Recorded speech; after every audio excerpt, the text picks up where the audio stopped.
பொறுமைன்னா என்ன? பொறுமைன்னா நம்ம ஒண்ணு விளங்கி வச்சிருக்கோம். யாராவது அடிச்சா வாங்கிக்கிறது, அல்ல அமைதியா இருக்கிறது, யாராவது திட்டினா ஏத்துக்கிறது, அதுக்கு பேரெல்லாம் பொறுமை இல்லை சார். பொறுமை அப்படின்னு சொன்னா, தேங்காய் மரத்தை நம்ம நட்டு வச்சோம் அப்படின்னு சொன்னா அது எப்ப காய் காய்க்கும்? வாழை மரத்தை நட்டு வச்சோம்னா அது எப்ப நமக்கு வாழைக்காயை தரும்? ஒண்ணுக்கு டியூரேஷன்ஸ் உண்டு. ஒரு பெண்ணு குழந்தை உண்டாயிருக்கா 10 மாசம்.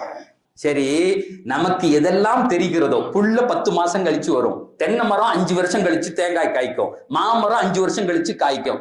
இதெல்லாம் தெரிஞ்சு வச்சிருக்கோம், பொறுத்துக்கிட்டு இருக்கோம். அப்படித்தானே? பெருமானார் சொன்னாங்க, சபுர்னா என்ன தெரியுமா?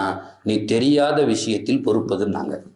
இது 1 வருஷம் கழிச்சு வருங்க, 10 மாசம் கழிச்சு வருவன பொறுக்கிறல்ல, அதை கொண்டாடுறல்ல, அந்த அம்மாவுக்கு வலிக்கிறத நீ சிரிக்கிறல்ல. பெருமானார் சொன்னாங்க, சபுர் அப்படின்னா என்ன அர்த்தம் தெரியுமா? சிஸ்டத்தோடு பொருந்தி போவதுன்னாங்க. உனக்கு எதுக்கெல்லாம் டியூரேஷன் தெரியலையோ, காலம் வரலன்னு சந்தோஷமா இருக்கணும். என் நல்லா நிகழ்த்தி காமிப்பான், அதுக்கு பேர் தான்